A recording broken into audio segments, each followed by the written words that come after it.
The dispatch board was still lit up when I got back. That's the first thing I noticed. The little green indicator lights above Bay 1 and Bay 2, the ones that show which units are out on call. Both green, both lit, which meant the system thought the trucks were still in service, still out there somewhere handling whatever calls had gone out before everything stopped making sense. I stood in the apparatus bay doorway for probably 30 seconds just looking at those two green lights. Couldn't move. The bay was empty except for one of the older brush trucks we kept for wildland backup. Everything else had rolled out and not come back. The floor had grease stains in the exact shapes I'd been looking at for 12 years. The same dark patches where engine 2 always leaked a little from the front differential, no matter how many times Ruiz worked on it. The smell was the same too. Diesel and rubber, and that industrial cleaner we used on the floors on Thursdays. The station smelled like itself, and that almost broke me right there in the doorway. Almost. I set my bag down by my left foot. Listened. From inside, nothing. From outside behind me, the city was making sounds it had never made before. Not explosion sounds, not yet. Just wrong sounds. Car alarms going off in overlapping waves. Something glass breaking somewhere down Whitmore Avenue. A long sustained crash like a whole storefront window going at once. And underneath all of it, that ambient sound that I'd been hearing for the last 6 hours of driving back from my sister's place. A low, wandering murmur that wasn't traffic, and wasn't wind, and wasn't any category of noise I had a name for. I picked up my bag and went inside. The thing about Station 7 is that I know every sound it makes. After 12 years, you learn a building the way you learn a person. You know which doors hang and scrape, which floorboards pop under pressure, where the pipes knock when the boiler cycles. I stood in the apparatus bay and I listened to the station breathe, and I waited for any sound that didn't belong to it. Nothing from the kitchen, nothing from the bunk room, nothing from the watch office. One sound though, just one, coming from the direction of the locker room. A slow, low moan that started and stopped, like someone half asleep talking in a dream. I already knew before I got there. You'd have to be stupid not to know, and I'm not stupid.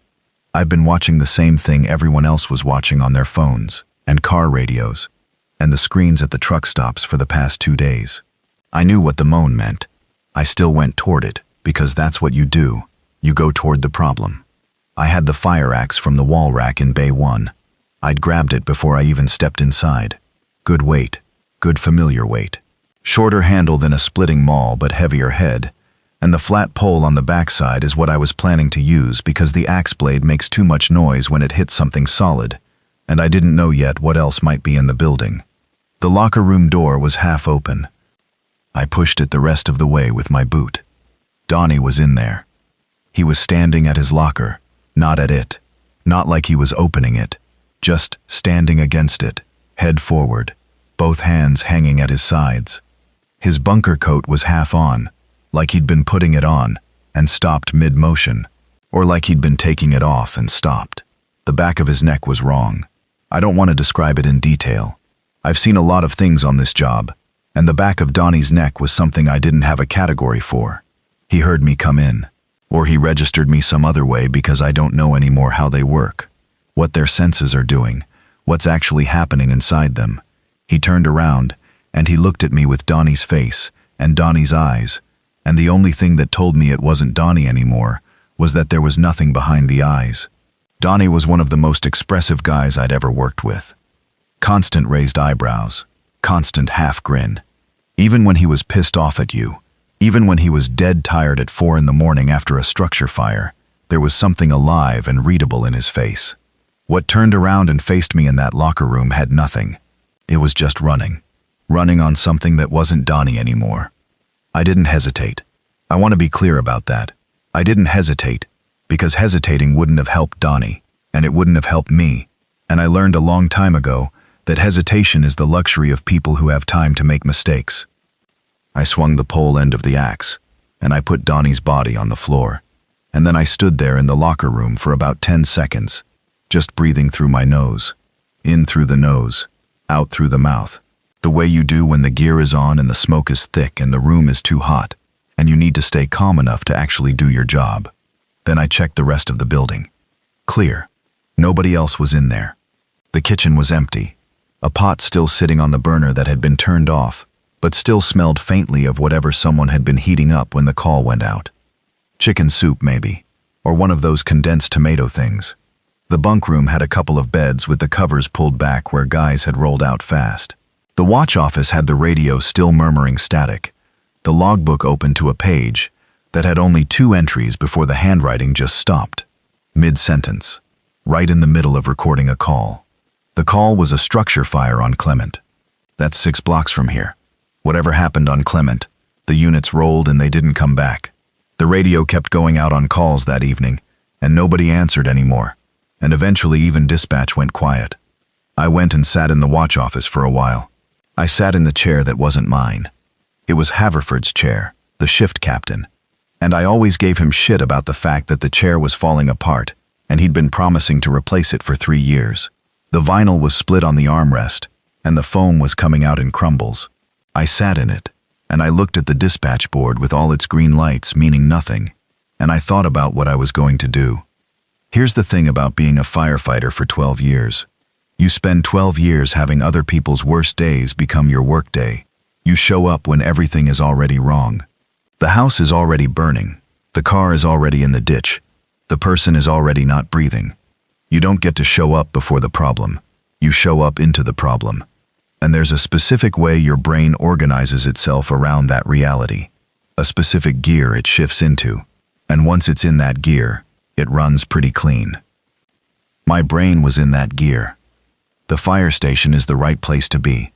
I knew that before I drove back here. And sitting in that watch office with the static from the radio and the smell of the building around me, I was more sure of it than ever. Concrete construction, solid doors, bay doors rated for impact, high ceilings, roof access, a generator on the south side, fuel storage for the apparatus, a small kitchen supply pantry, medical equipment in the EMS bay. The building was designed to function under stress, designed to be a base of operations while everything around it was burning. It could work. I just had to make it work. So I started. First thing was the bodies. Donnie in the locker room, and I found a second one in the alley behind the station. A civilian, older man, dressed in a suit that was destroyed now. He'd gotten into the alley through the chain-link gate on the east side, which meant the gate was compromised. I dragged both bodies out to the far end of the alley, and I covered them with a tarp, and I weighted the tarp down with a couple of equipment boxes from the storage shelf. I'll be honest, covering them felt inadequate. It felt like exactly the wrong kind of funeral for a person, or for a friend. But I didn't have time for adequate. I had work to do. The chain-link gate on the east side of the alley.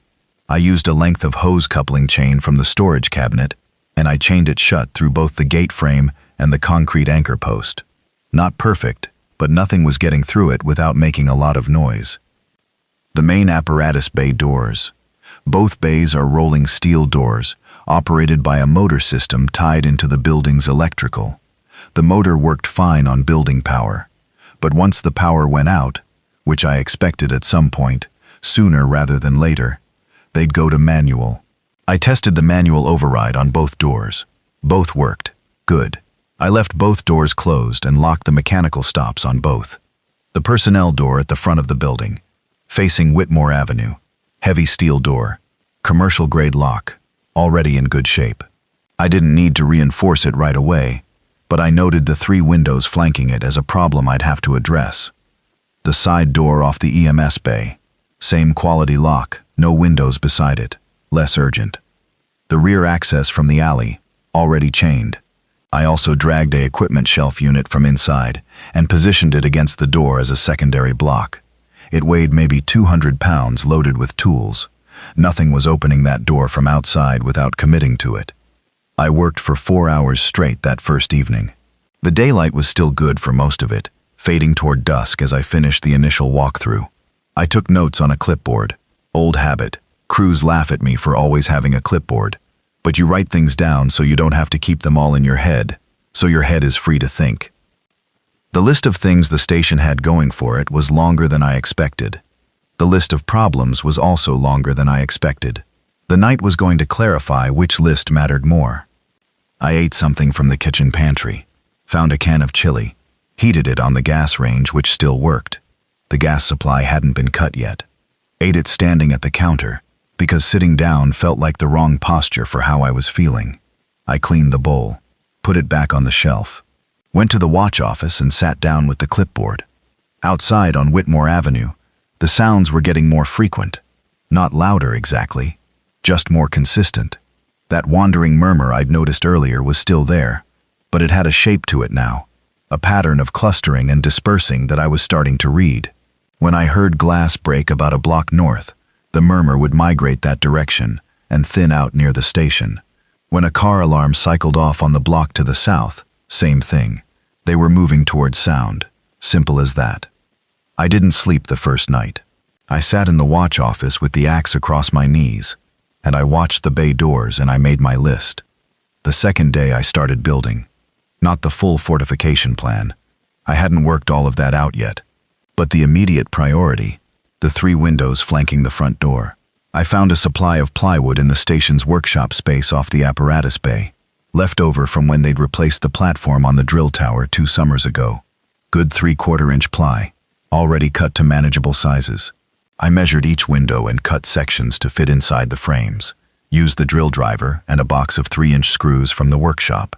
Inside the frames, not outside, so from the street, the windows looked less obviously boarded, and from inside, I was still anchoring to solid studs rather than just the window trim. While I was on the front of the building, I could see down Whitmore Avenue in both directions. Morning, second day after whatever day 0 was. There were 7 of them on the block I could see clearly, spread out, not grouped, moving in that aimless drift that I was already learning meant they hadn't locked onto anything specific. The moment one of them registered a sound, it would straighten up. You could see it happen, the shift from drift to direction, and move toward it. The others in its vicinity would pick up the movement and do the same. Cascade effect, like a flock of birds but less coordinated. I worked quietly. No power tools when I could avoid it. Hammer instead of drill where I had to choose. The sound of a drill in a quiet city carries a lot further than you'd expect. I boarded the 3 front windows in about 2 hours. Then I did the 2 windows in the bunk room on the ground floor. Those faced the alley side and were a different concern, because they were lower to the ground and more isolated from the main station areas. I nailed those boards from the inside too. After the windows, I went to the roof. The station has a flat roof with a single ladder access from the 2nd floor hallway. There's a small mechanical housing up there for the HVAC units, and a safety rail around the perimeter that had been required after a code update about 8 years back. From the roof, you could see 6 blocks in every direction on a clear day. It was a clear morning. Cool, maybe 50 degrees. The sky that flat pale blue that happens in early autumn. I stood at the south rail and looked at my city. I'd known this city my whole life. Born and raised here, fire academy at 26. 12 years running these streets in Engine 2. I knew which intersections flooded in heavy rain. I knew which apartment buildings had the bad electrical panels. I knew which restaurants had grease trap problems, and which gas stations had underground tank leaks. I knew this city the way you know the inside of your own house in the dark, by feel, by sound, by where things aren't supposed to be. Standing on the roof of Station 7 on the second morning, I looked at it and barely recognized it. Cars everywhere, stopped at wrong angles. A fire burning on the far east side, maybe 20 blocks away. Commercial building. I couldn't tell what, but the smoke column was dirty gray-brown, burning petroleum product in there somewhere. Closer, 3 blocks west, a furniture store, with its display windows collapsed outward onto the sidewalk. And people, some of them still people. A few, I could tell by the way they moved. Running along the cross street at the bottom of my sight line, running north with stuff in their arms, running hard. And the others, the ones not running. From the roof they looked almost normal at distance. Just people walking. The wrongness only becomes clear when you watch for long enough to notice the lack of purpose in the movement, the absence of destination. People walk toward something. Even people just out for a walk have a rhythm to it. A forward lean, a direction that comes from wanting to get somewhere. What I was watching from the roof had no lean, had no destination, had nothing pulling it forward, except whatever most recent sound or movement had given it something to react to. I counted. From the roof, on just the blocks I could see clearly. 17, that morning. By evening it would be more. I went back downstairs and added roof observation post to my list. The supply run was day 3, and I want to be honest about the fact that I thought about it for almost a full day before I actually went. The thinking part wasn't whether to go. The station had maybe 5 days of food in the kitchen pantry. Canned goods, dry pasta, a few boxes of those meal pack things we kept for extended incident operations. 5 days if I was careful, less if I wasn't. Going was not optional. The thinking part was how to do it in a way that brought me back. I'd watched the movement patterns from the roof for 2 days by then. I had a pretty solid picture of the traffic, the drift zones, the reaction triggers, the density at different times of day. Early morning was the lowest density. The cold seemed to slow them down a little, not dramatically, but enough to notice. Midday they were more active. Evenings were bad. I didn't know why yet, but the density went up after dark, and the movement became less predictable. So early morning, quiet approach, quiet extraction. The brush fire truck that was still in Bay 1, older Ford F-350 with a 500-gallon water tank and a pump system on the back. I wasn't going to take it. Too loud, too visible. I didn't need a vehicle for a close-range supply run. I needed my feet and a good pack and a clear plan. I had a pack. Old military surplus Alice pack I'd had since before the job, used for camping trips that stopped happening about 6 years ago when the job got busier and my personal time got smaller. Good pack. I loaded it with a pry bar, a pair of bolt cutters, my trauma shears, a flashlight, 2 extra batteries, a coil of paracord, a water bottle, and a folding knife. Left room for food. The closest grocery option was Delmar's Market, on the corner of Whitmore and 4th, 4 blocks north. Small neighborhood grocery, primarily canned and dry goods, with a limited fresh section. The fresh section was useless now. The canned section was the priority. I left the station at 6:15 in the morning through the alley door, locked it behind me with the key on my belt, went east along the alley to the cross street, and turned north. I want to describe what it's like to move through your own neighborhood under those conditions, because it's not like anything I had a comparison for from 12 years of firework. On a fire scene, you know where the danger is. It's in front of you. It's above you. It's in the room you're about to enter. The danger is localized. You can read it. You can quantify it. You can position yourself in relation to it. Moving through the streets that morning, the danger was everywhere, and nowhere specifically. It was in every car, and every doorway, and every alley intersection. It required a different kind of attention, not the focused, narrow attention of entering a burning structure, but a constant, wide-angle peripheral attention that was exhausting in a way I hadn't anticipated. Your body runs hot under that kind of sustained alert. After 2 blocks I was sweating despite the cold, and my hands were too tight on the axe handle. I saw 4 of them on the way to Delmar's. 2 on the far side of the street walking away from me, 1 in a doorway, just standing there, not moving, which I hadn't seen before and which took me a moment to process, and 1 about half a block ahead that I had to route around by cutting through a parking lot. I moved slowly, deliberately, heel to toe on the asphalt. The 1 in the doorway never moved. I don't know what it was doing. Resting maybe, or whatever passes for resting in whatever state they're in. I gave it a wide berth and kept moving. Delmar's front windows were broken, but the interior was only partially looted. The canned goods aisle was largely untouched. People had grabbed the obvious stuff, the chips and the bottled water and the prepared foods, but the canned vegetable section was almost fully stocked. I spent 20 minutes in Delmar's, working methodically through the shelves. Filled the Alice pack with canned goods, beans, corn, tomatoes, peas, tuna, chicken. 2 cans of coconut milk I grabbed without knowing exactly why, instinct, and then went behind the counter and found the cigarettes and a box of Strike Anywhere matches and a couple of lighters. I don't smoke. Matches and lighters are trade goods. I've read enough about long-term emergency situations to know that. I also found, behind the service counter in a cabinet, 2 big jars of peanut butter, and 4 boxes of crackers. Calorie density. Important. I had to leave some canned goods behind to fit the peanut butter. The pack was heavy going home, maybe 60 pounds. I was sweating through my shirt by the time I got back to the alley door, and I had a moment of pure panic when the key stuck in the lock.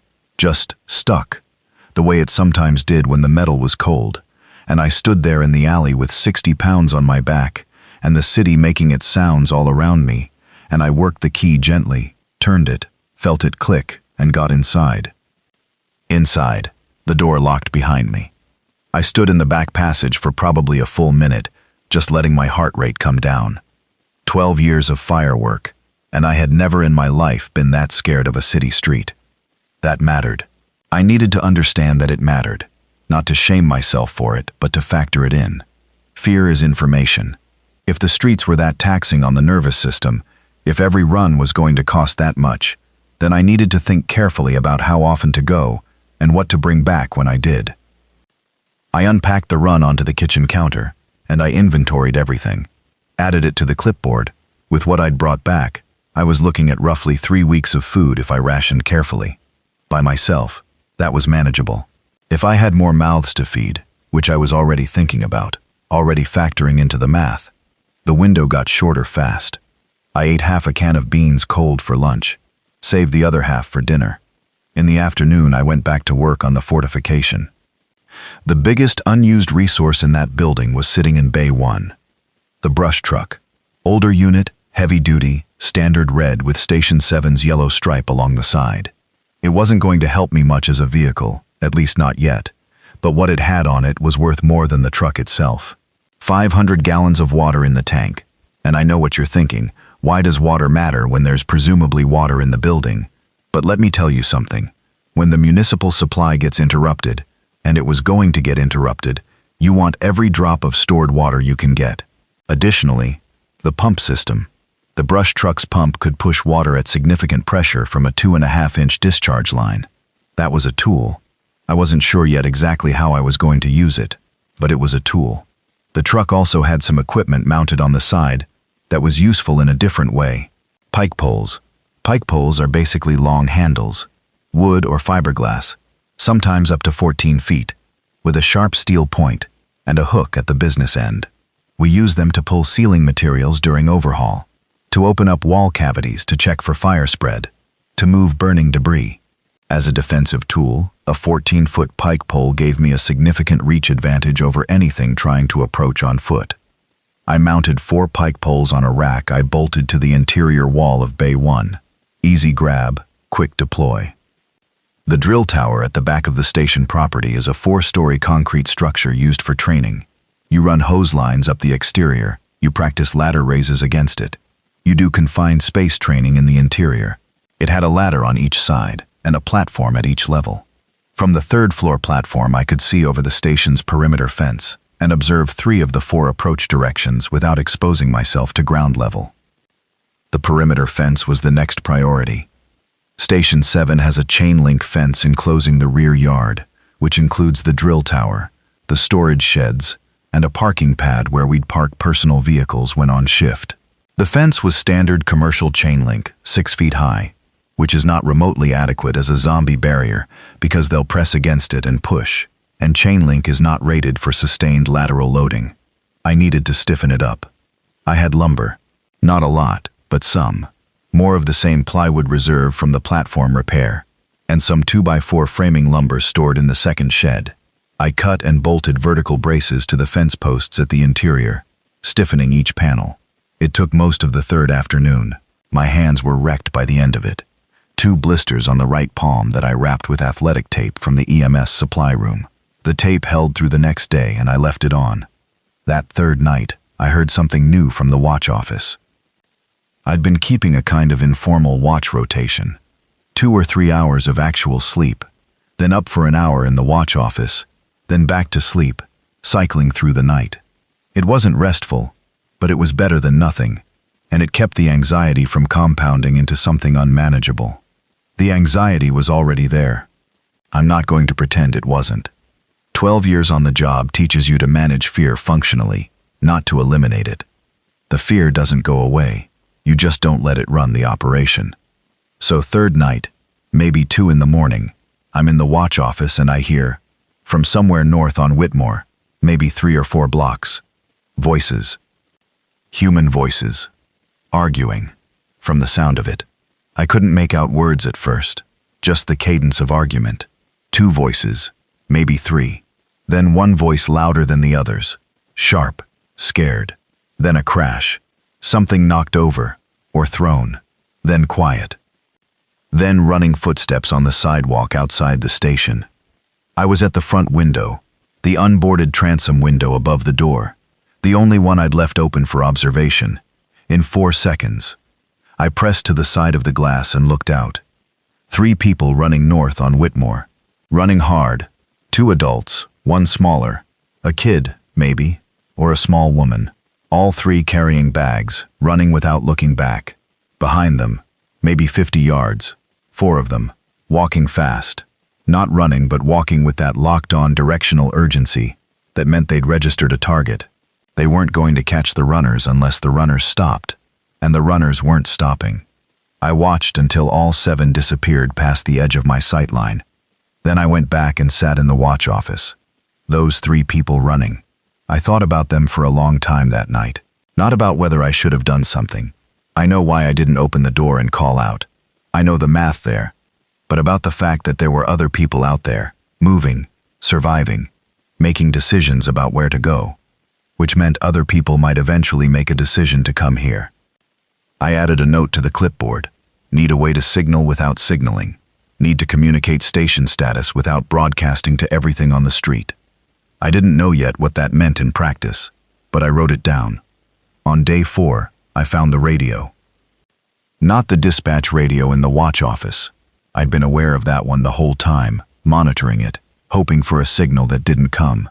The other radio. The ham radio set up in the small office off the bunk room that had been Captain Haverford's personal workspace.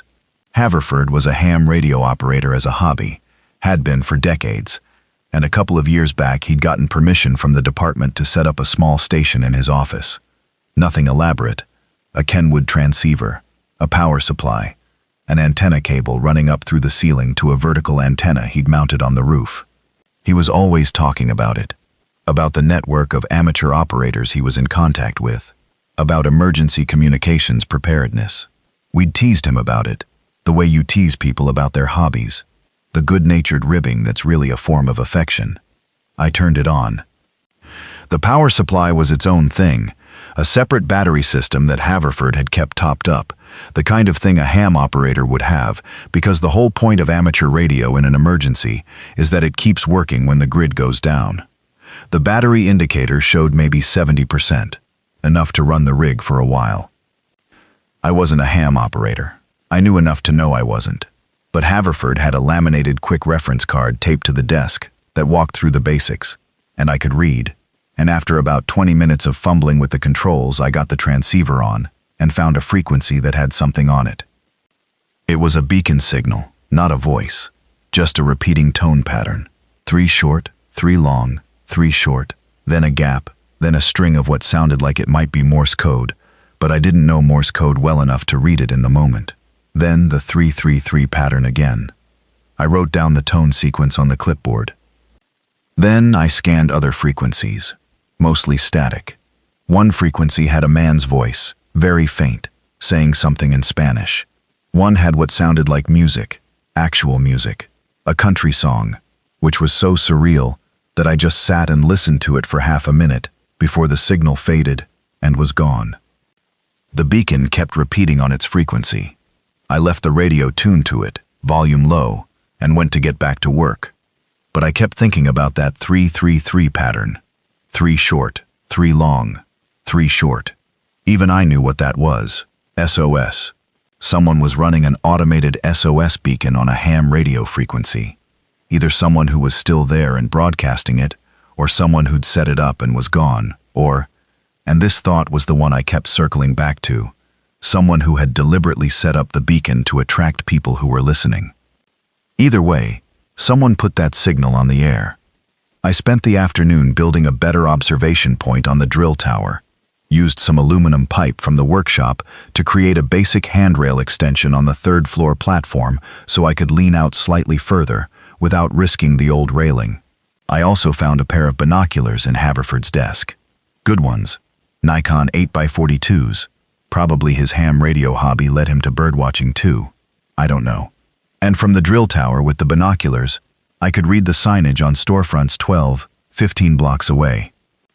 I could also see, to the south and east, that the population on the streets was growing.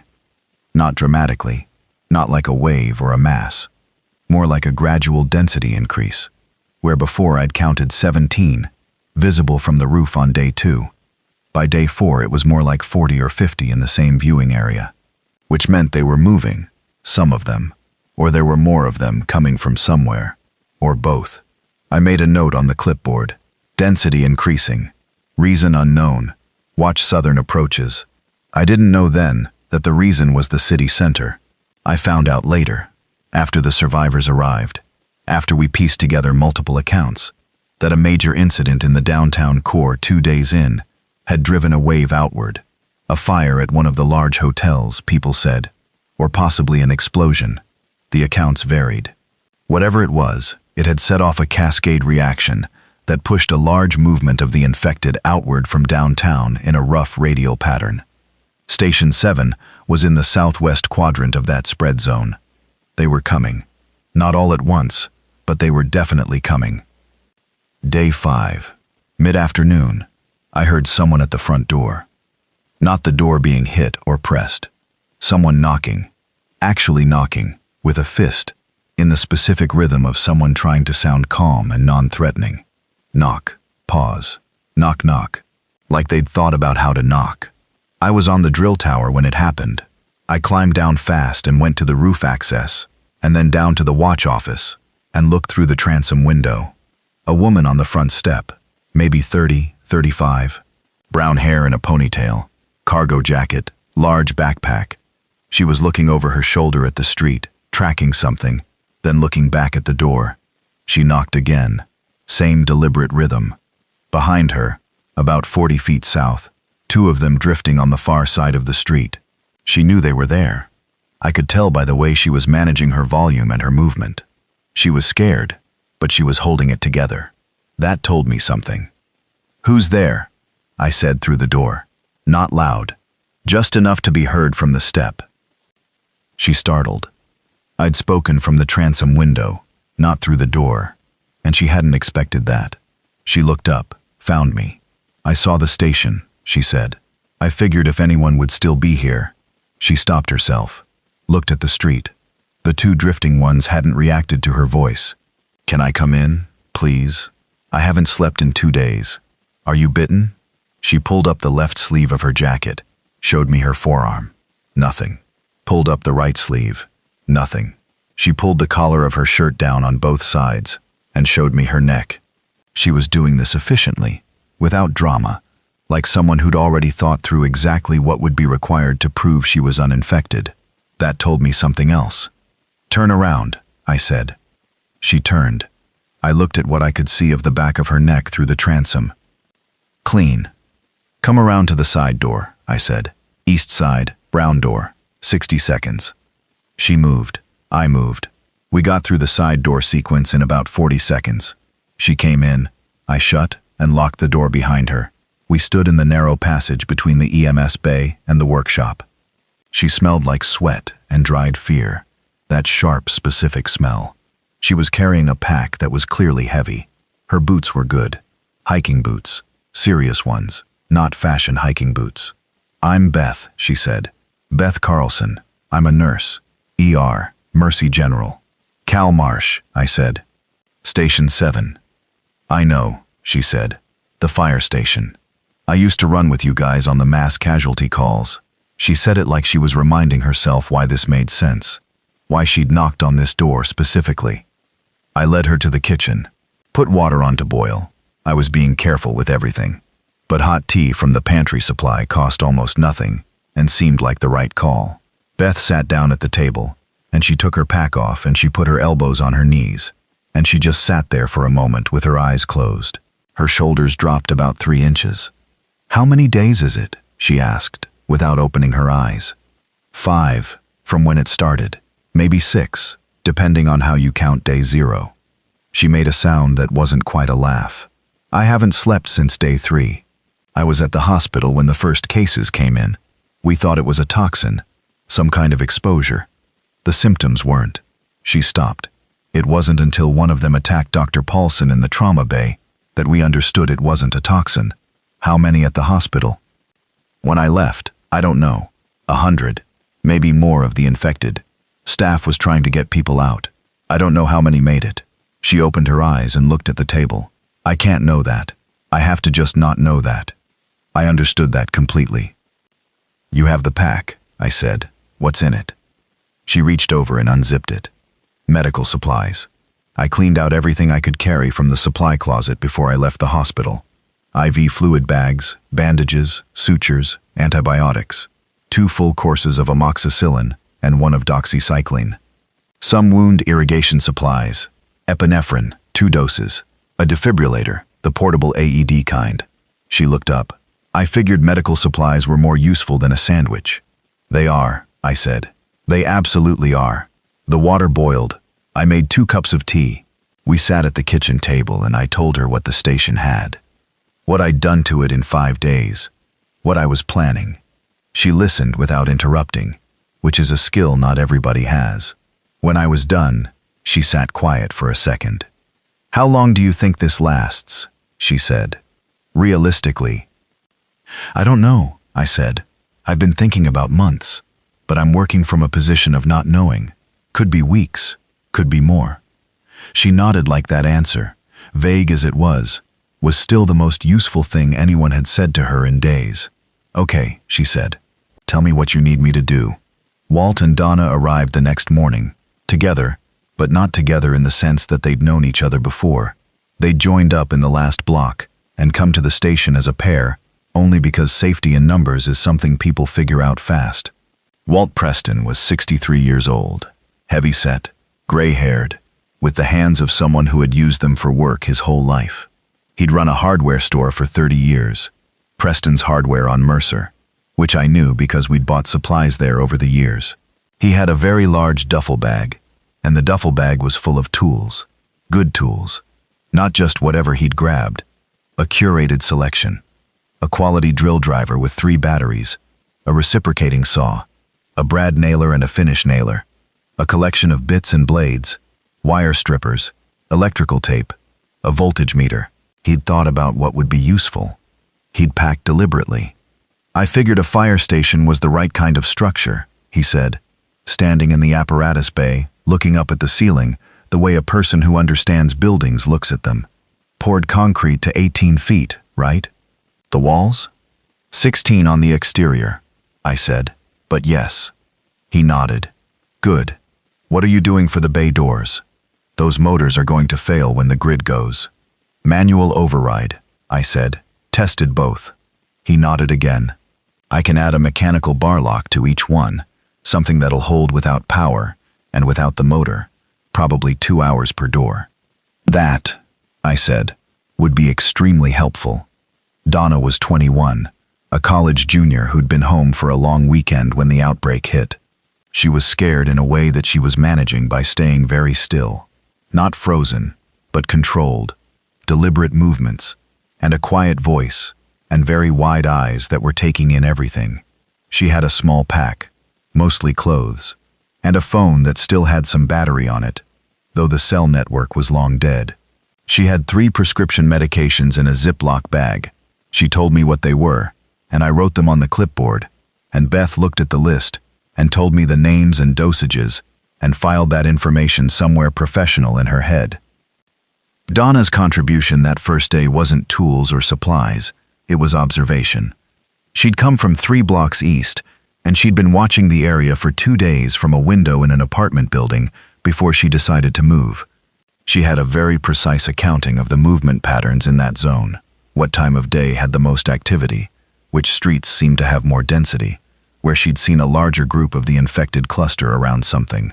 She described it methodically, carefully, and I revised my understanding of the approach routes significantly based on what she'd observed.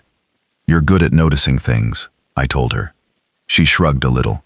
"I used to do trail mapping for the college outdoor club. I'd walk a trail and map it afterward from memory. Distances, elevation changes, landmarks. I have binoculars and a drill tower," I said. "You want a job?" She looked at the drill tower through the window, and something shifted in her expression. Something that might have been the beginning of a purpose.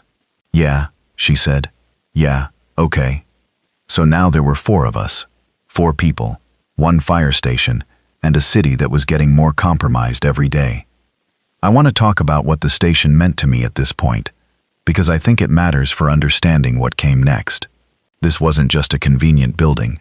I'd spent more of my adult life inside Station 7 than I'd spent anywhere else except sleep. My apartment was where I went between shifts. The station was where I worked, where my crew was, where everything that felt purposeful about my life happened. Donnie's body was in the alley under a tarp, and there was nobody else from my shift, and the apparatus bay had 2 empty bays that should have had engines in them, and every time I walked through those bays, I felt those absences like a weight on my chest. But the building was mine, my building, and the fact that there were now 3 other people in it who needed it to work changed things. The grief was still there. It wasn't going anywhere, but it had something to press against now, work to do. I made a list of immediate improvements, and I posted it on the kitchen wall, and every morning we'd go through it and assign tasks. Walt had the bay doors mechanically secured by end of day 6. He also rewired the generator hookup. The station's emergency generator was a diesel unit on the south side, big enough to run the building's essential systems, but the transfer switch had a fault that he found and fixed in about an hour. The generator ran clean after that. We kept it off unless we needed it. Fuel conservation, noise conservation, but it worked, and knowing it worked was its own kind of comfort. Beth converted the small bunk room at the back of the building into a medical bay. She took inventory of everything she'd brought and everything already in the station's EMS supply room, and made a list of what she had and what she'd need. She was methodical about it in the way that ER nurses are methodical. Practiced, efficient, no wasted motion. She also established a hand-washing protocol that was non-negotiable and posted the instructions next to the kitchen sink. Walt teased her about it once, and she looked at him with a specific expression that ended the teasing immediately. Donna did 2 observation rotations per day from the drill tower, 1 in the morning and 1 late afternoon, and she drew maps. On paper from the station office supply cabinet, she was drawing detailed maps of the surrounding blocks. Not artistic maps, functional ones, with notation systems she invented as she went. Sightlines, movement corridors, where the density was highest, where she'd observed what she called anchor points, locations where multiple of the infected seemed to return to or cluster around repeatedly. The anchor points were interesting.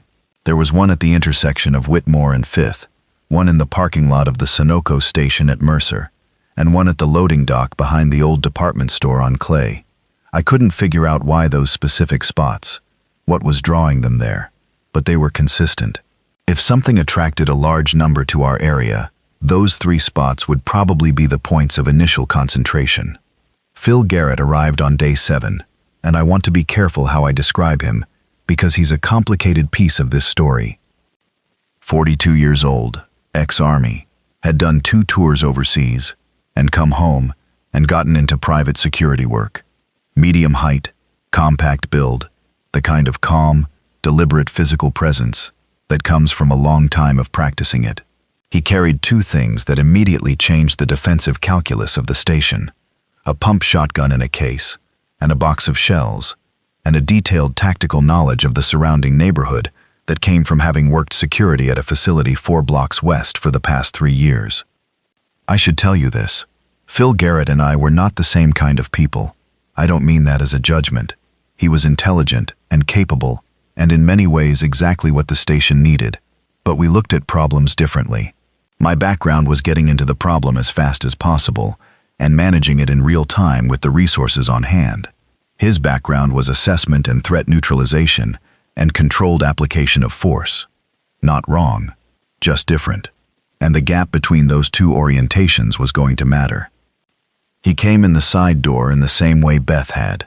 Controlled knock, showed me his hands, did the turnaround check without being asked, because he'd already thought through what the requirements would be. He looked around the station with an evaluative eye that took in everything without commentary. "You've done good work here," he said. Not a compliment exactly, more like an assessment. "What's your water situation?"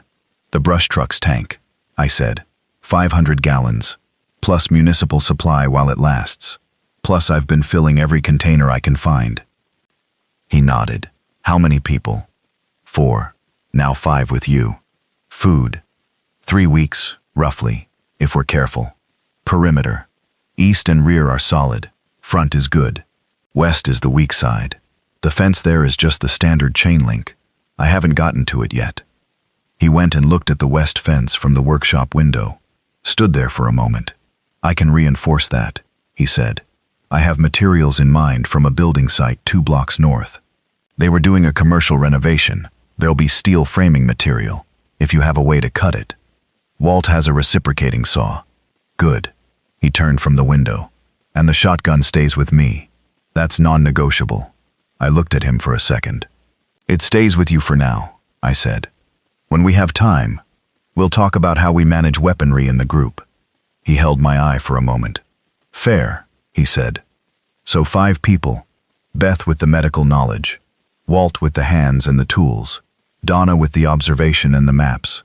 Phil with the tactical assessment and the firearm. Me with the building and the equipment. And 12 years of emergency operations. And the ham radio, still sending its SOS beacon on its frequency, night and day.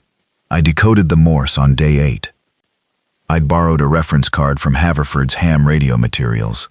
There was a small library of amateur radio manuals in his office, which was exactly the kind of obsessive completeness I'd expect from Haverford, who also kept a binder with laminated contingency protocols for every possible situation at the station, and whom I now missed every single day. The Morse reference card had the alphabet. I sat with it in the radio office, and I listened to the repeating sequence, and I wrote it out letter by letter. It took 4 cycles to get a clean transcription. What it said was, "Shelter cords rotating. Listen 14.225. Every hour odd. We hold. We hold." Someone, somewhere, was broadcasting coordinates to shelter locations, and doing it on a schedule on a specific frequency. The coordinates were the long sequence I'd been writing down as gibberish. Once I knew they were coordinates, I could parse them differently. 2 sets of numbers in the sequence, a latitude and longitude. I plotted them on a city map from the station's reference collection. The map was a few years old, but the streets hadn't moved. The coordinates pointed to a location about 11 miles northwest. In that part of the city, light industrial, a few commercial strips, and beyond them, the northern neighborhoods that got less dense and eventually ran into the county parks and the river. Specifically, the coordinates pointed to an area near the old municipal maintenance depot, a city facility where they stored road maintenance equipment, salt for winter, heavy vehicles. I sat with that for a minute. The depot had a large footprint, a secure perimeter fence. I'd been there before, on a coordination call during a major snowstorm, and fuel storage for the fleet vehicles. It also sat on the far side of the Whitmore Creek Bridge, and I knew from 12 years of flooding incidents that the creek in that area, combined with the terrain, created a natural narrowing of approach routes. 2 main roads in, a bridge on one of them, wooded terrain on the north and west sides. Someone had thought about this. Someone had chosen that location deliberately and was broadcasting coordinates to guide people there. I brought this to the group that evening after dinner. Beth's reaction was immediate. Someone there knows what they're doing. But that location is defensible. Walt, 11 miles is not a short distance on foot through this. Phil looked at the map for a long time without saying anything. Then, how do we know it's not a trap? Which was the question. Obviously the question. I didn't have a good answer to it. We don't, I said. We monitor the frequency, see if we can get voice contact, gather more information before any decisions get made. Phil nodded. I can monitor it, he said. I know Morse. Of course you do, Walt said, not unkindly. Donna had been quiet. She spoke up. There's another question. If we know about this signal, How many others are picking it up? And are all of them the kind of people we'd want showing up at our location? That question also didn't have a good answer. But it was a better question than I'd have thought to ask, and I told her so. The weird thing on day 9, I need to talk about it. I'm going to just tell it straight because I've turned it over in my head enough times that I don't have an explanation for it, and I'm done trying to manufacture one. Donna came down from the drill tower at her afternoon observation rotation looking different. She wasn't panicked. She was very quiet in the specific way she got quiet when she was processing something she wasn't sure how to categorize. She came into the kitchen, where I was doing an inventory audit, and she sat down, and she put her maps on the table, and she said, "I need to show you something." She spread the map, the current version, which was getting dense with her notation now. She pointed to the intersection of 3rd and Clay, which was in my clear sight line from the drill tower on a good day. "All of them on that block," she said. "About 30 of them. They're all facing the same direction, north. They've been standing still for an hour." I set down the clipboard. "Standing still," I said. "Completely still. Not drifting, not reacting, not doing anything. Just standing, all facing north." She paused. "I've been watching them for an hour. None of them have moved." I went up to the tower with the binoculars. She was right. 32 of them, I counted, in the intersection, and on the sidewalk around it, all oriented north, give or take a few degrees. Not in any organized arrangement, not in a line or a formation, just dispersed across the intersection and frozen, like someone had hit a pause button. I watched for 20 minutes. None of them moved. I went back down. I don't have an explanation. Phil said something about magnetic fields. Walt suggested an inaudible sound drawing them, like a dog whistle frequency, something humans couldn't perceive but that was attracting their attention. Beth said she didn't think their auditory processing was sophisticated enough for that kind of discrimination. Donna said maybe it was temperature, maybe the wind was carrying a scent from the north. By the next morning they'd dispersed, back to the usual drifting patterns. I marked the 3rd and Clay intersection on the clipboard, and I wrote a note next to it. Anomaly. Don't understand. Watch. I still don't understand it. It happened 2 more times over the following weeks. Different locations. Always 30 to 50 of them. Always frozen, and all facing the same general direction. I eventually stopped trying to explain it, and started treating it as a navigational indicator. If I knew they were going to freeze in one location, I knew which streets would be temporarily clear. Day 12. The first supply run as a group. My solo runs had established a pattern and a route, but they were limited by how much one person could carry. The plan for the group run, 3 people out, 2 holding the station, Phil and I going, with Donna as the 3rd because she knew the immediate area better than anyone from her observation work. Walt staying back with Beth. Comm protocol, a walkie-talkie system using a pair of units from the station's EMS cache. Short range but adequate for the distances we were working. The target, a restaurant supply warehouse on Industrial, 8 blocks east. I'd identified it from the roof on a clear day. The company's name and wholesale food service painted on the side. If it hadn't been seriously looted, it represented a major food supply upgrade. We left at 6:40 in the morning. Phil had the shotgun. I had the axe and a firefighter's Halligan bar. The Halligan is a pry tool, combination hook and adzes and pick, about 30 inches of forged steel, and it's the best hand tool I've ever used for forcing entry. Donna had a hammer and a fixed blade knife and the walkie. The route was 8 blocks through increasingly degraded territory. In the first 3 blocks I knew the patterns from my solo runs. Blocks 4 through 8 were new. I want to skip the detailed blow-by-blow on this one and just tell you what mattered. It was 47 minutes of sustained high-alert movement. We saw and avoided 19 of the infected across the 8 blocks. Phil's assessment of threat management by avoidance rather than engagement turned out to be sound. He'd said before we left that we shouldn't make noise unless we had no other choice, that the sound of the shotgun would draw everything in a 6-block radius. He was right. We used silence and rerouting, and in 2 instances, used the width of a building between us and a drifter to pass without engagement. The warehouse door took me 4 minutes with the Halligan. Solid commercial lock, but the frame was standard hollow metal, and a halogen applied to the right point cracks hollow metal frames reliably. We got in. The warehouse had been partially gone through. Someone had been there before us, recently, and had taken the most obvious things from the front sections near the loading dock. But the back of the facility, beyond a secondary door that was also locked, was barely touched. Canned goods in cases on industrial shelving. Tomato sauce, whole tomatoes, canned beans in a dozen varieties, institutional canned fruit, commercial tuna fish in large cans, cases of packaged pasta, cooking oil in gallon jugs, sugar, salt, dry beans in 25-pound bags. It was, without exaggeration, enough food for 12 people for 2 months if we were careful. We couldn't carry a fraction of it in one run. We took what we could. The 3 of us were each carrying packs we'd loaded to probably 65 pounds, and I marked the location on Donna's map and wrote the lock combination approach in my notebook. We'd come back. On the way home, on Block 4, we found something that complicated the morning. There were 2 people in the doorway of an abandoned dry cleaning store, not infected. 2 people, a young man and an older woman, both of them compressed into the doorway like they were trying to take up as little space as possible. The young man was 17 or 18. The older woman was maybe 65, white-haired, in a wool coat that was absurd for the weather, but clearly what she'd had on when things went wrong. They'd seen us before we'd seen them. The young man had pushed himself in front of the older woman, which I noted. "Please," he said. Low voice, smart about noise. "Please.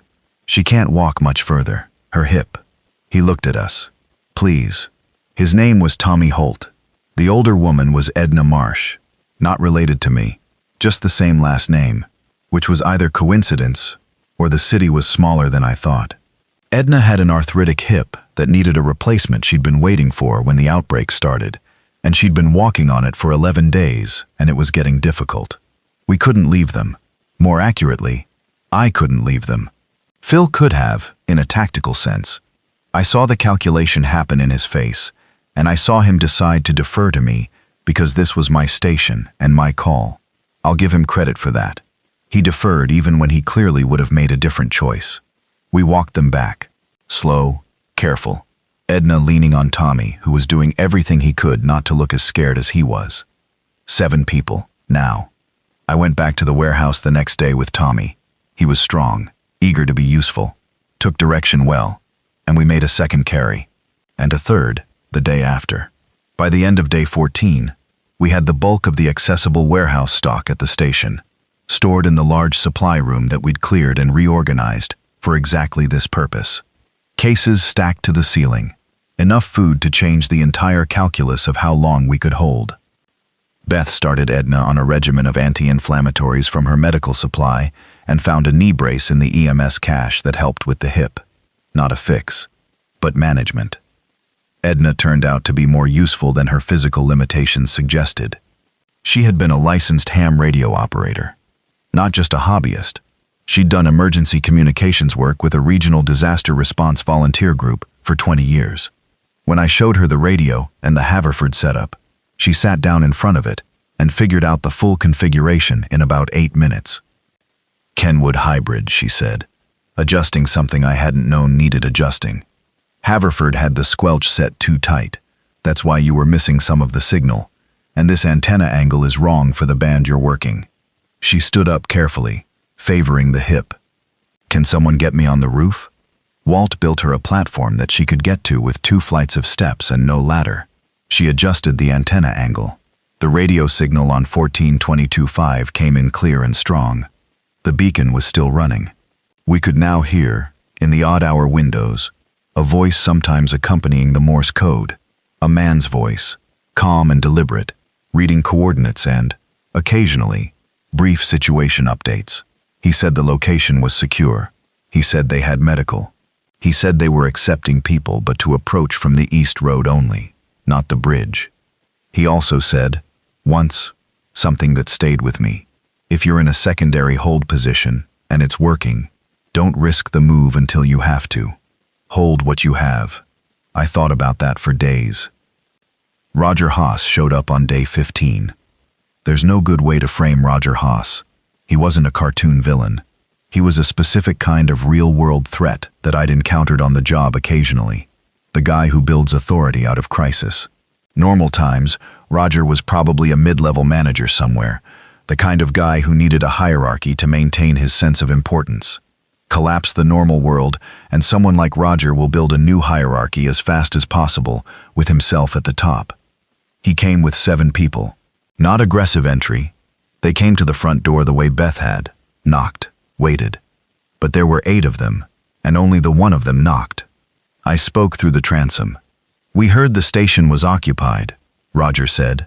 He was mid-40s, heavy-set, wearing a reflective security vest over a flannel jacket.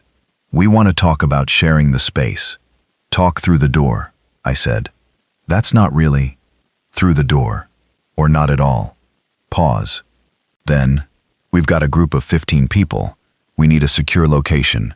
We've been in a parking garage and it's not holding. We've got supplies, food, fuel, medical. We want to share what we have for access to what you have." I looked at Phil, who was standing beside me. Phil shook his head slightly. Not a no, a be careful signal. "What kind of fuel?" I said through the door. "Diesel and regular unleaded, 3 50-gallon drums, sealed, on a cart. We've been moving them around with us." Diesel. That was the generator. That was the brush truck. 3 50-gallon drums of diesel was a meaningful quantity. "Wait outside," I said. "Give me an hour." Group meeting in the kitchen, 7 of us around the table. "Beth, 15 more people is a lot of medical risk. If any of them are infected and not showing yet, we screen them," I said. "Same way we screen everyone." "Walt, the supplies they're offering are real value, especially the fuel." "Phil, they're at 8 visible people right now, and they say they have 15 total. Where are the other 7? Why come with 8 when the whole group is 15? That was a good point. I hadn't thought about it from that angle. "Donna, I can check from the tower. Give me 10 minutes. She went up, came back in 8. "There are 6 more people in the alley on the west side of the building," she said. "Not inside the fence, just waiting. They're armed. I can see at least 2 rifles." Phil leaned back in his chair and said nothing. The armed group positioned outside, while the negotiator knocked at the front door. That was a message, whether Roger intended it as one or not. "Here's what I'm thinking," I said. "We go back to the door. We tell him we know about the 6 in the alley. We ask him to account for them before any other conversation. If he lies about it, or plays dumb, we're done talking." Everyone agreed with that. I went back to the transom. "There are 6 of your people in the alley," I said. "Armed." Long pause. "Security precaution," Roger said. "I didn't mean any." "I know what you didn't mean," I said.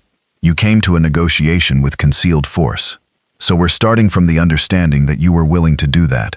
Now, do you want to continue talking, or do you want to move on?" Another pause. Longer. "We want to talk," Roger said. "My name is Roger Haas. I'll be straight with you." Whether he was being straight with us was a judgment I'd have to make in real time, but I let him talk. What Roger offered was real.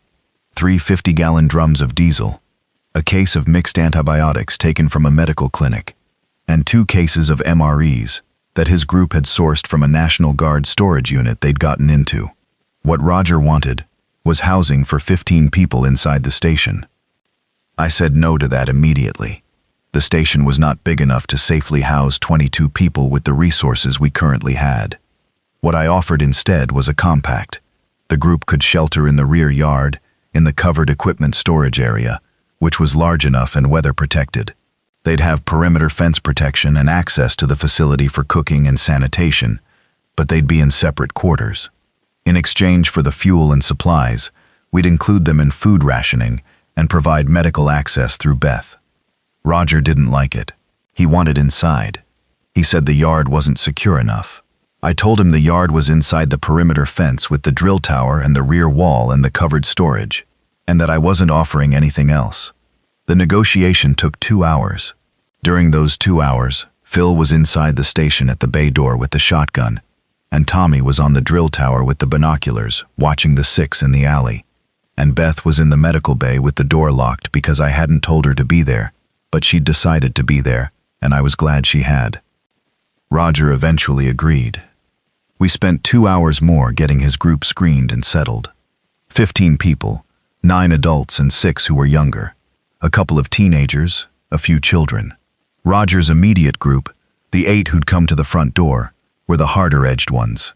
The other 7, the ones who'd been in the alley, were people he'd collected along the way, mostly scared, mostly grateful for any kind of structure.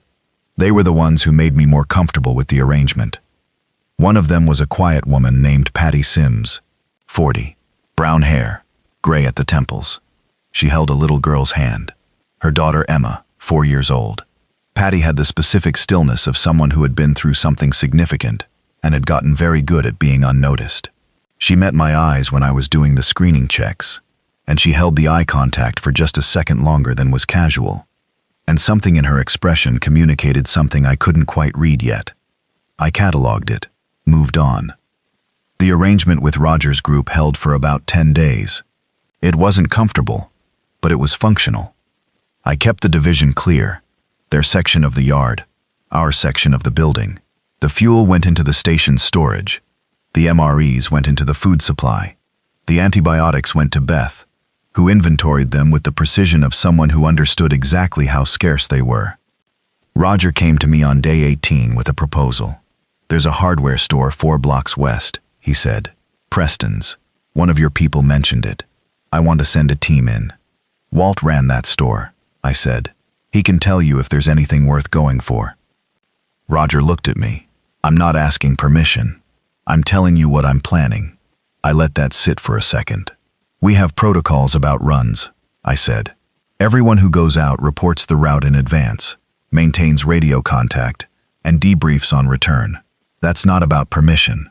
It's about not having a noise incident 6 blocks away come back on us." He held my eye. "Fine," he said. He sent 4 people to Preston's the next morning. They came back with materials, useful materials, lumber and fasteners and wire, and they also came back noisier than they should have. Walt told me privately that he'd heard the distant sound of shouting from their direction, and then 2 gunshots. 2 shots. In a quiet city, 2 shots carry a lot further than 4 blocks. By noon, the drift patterns had changed. Donna reported from the tower that the anchor point at the Sunoco had grown. 40, maybe 50 at the intersection, and the orientation was different. Not the strange frozen-facing phenomenon, but active movement, searching. I went to Roger. "Your people fired 2 shots this morning," I said. He didn't deny it. "There was a situation. It was managed. The shots have pulled attention toward this sector. I need to know what happened." He told me a version of it. 3 of the infected. A tight spot in the store. The team panicked. The shots were fired. Nobody in his team was hurt. Whatever had been attracted by the sound had, apparently, been lured away by the team's noise on the way back. "From here forward," I said, "nobody goes out from this station with a firearm unless I or Phil has signed off on the route and the team. No exceptions." Roger's face did something. "You don't command my people," he said. "I don't command anyone," I said, "but this is my building, and I decide what kind of risk gets managed from it." He walked away. I watched him go. Phil appeared at my elbow.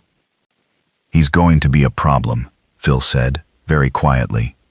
"I know," I said. "Let's make sure we see it coming."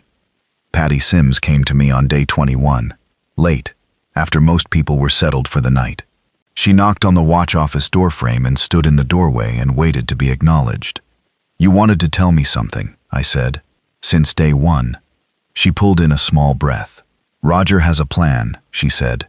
"He's been talking about it with his inner group for about a week. He wants the building, not the yard, the building. He thinks if he can get enough of his people inside, the weight of numbers makes the conversation go differently." I looked at her. "What changes for him between the yard and the building?" "He found something," she said. "In your apparatus bay, he went in. He was supposed to be using the bathroom, and he looked around. The brush truck, the generator, the equipment. What specifically? The hose connections on the water truck. He thinks the water system is the leverage point. That if he controls the water, the rest of the arrangement changes." The brush truck's 500-gallon tank. If Roger held that, he had something to bargain with. "Why are you telling me this?" I said. She looked at the floor for a second, then at me. "Because he's not a good man. I didn't know that when I joined with his group. I thought he was organized and capable. He is both of those things. But he doesn't care about anyone outside his core six. The kids with us, the families, they're just currency to him. Numbers to make him seem more legitimate." "And Emma," I said, "my daughter is not going anywhere near whatever Roger decides to do." She said it without heat, without drama, just as a statement of how things were. "I need a day to prepare for this," I said. She nodded, started to leave, stopped. "There's something else." She turned. "A few weeks ago, before I was with Roger's group, I was in an apartment off Clement. For 3 days. There were other people in that building who'd been there since early on. A small group, 6 of them. Well organized, good supplies, had a clear sense of what they were doing. What happened to them? Roger found them," she said, "and they weren't there anymore. After Roger's group spent a night nearby. Roger said they left voluntarily. She let me draw my own conclusion from that." "Thank you," I said. She went back to the yard. I sat in the watch office for a long time after that. The radio was murmuring. The city was making its sounds. Somewhere to the north, a man I didn't know was reading coordinates into a microphone every odd hour. I started making a new list. Day 22. I worked fast. The first thing I did was quietly reposition the brush truck in the apparatus bay. I had Tommy help me. He was learning the equipment, useful with vehicles, and he didn't ask why we were repositioning it, just did the work. I moved it closer to Bay 1's door, then chained the parking brake and added a wheel chock on both sides. It wasn't going anywhere without a key that only I had. The second thing, I talked to Walt. "Can you wire the bay doors so they can be locked out from the watch office?" I said. He thought about it. "Electrically, yes. There's a brake circuit option on the motor controller. I'd need to run a wire up to the watch office and add a switch, but the concept works." "How long?" 3 hours, maybe 4. "Start tonight." "You going to tell me what this is about?" "Roger's group might get difficult," I said. "I want to control the apparatus bay without being in the apparatus bay." Walt nodded once and went to get his tools. The third thing, I talked to Phil. Phil listened to what Patty had told me with no expression change. When I was done, he said, "How do you want to handle it?" "Not the way you'd handle it," I said, because I knew what Phil's solution would be, and I wasn't there. "I want to force the issue openly before he gets to choose the moment. Give him the choice to leave with his core group and take what they brought, minus the fuel stays, or stay under the current arrangement with clearer terms. And if he doesn't take either option, then we need the bay doors locked, and us inside the building with the personnel doors secured." Phil considered. "You're going to need to set up the confrontation in a location where the numbers don't favor him. Tomorrow morning, I'm calling a general meeting in the apparatus bay," I said. "Everyone in. We make the case for new protocols publicly. If Roger objects to protocols in a public forum in front of his own people, he either backs down or he shows everyone what he is." Phil almost smiled. "That's better than my way," he said. "Slower but better." The meeting happened at 9 in the morning. 22 people in the apparatus bay, gathered around the brush truck, which I'd positioned to divide the space in a way that put Roger's group on one side and our people distributed throughout. I explained new protocols. Everyone leaving the station signed off routes. No firearms outside without paired group. Supply allocation transparent and posted. Any disputes came to a group decision process. Roger stood with his arms crossed. When I was done, "Who appointed you the authority here?" he said. "Nobody," I said. "This is the arrangement I'm able to maintain.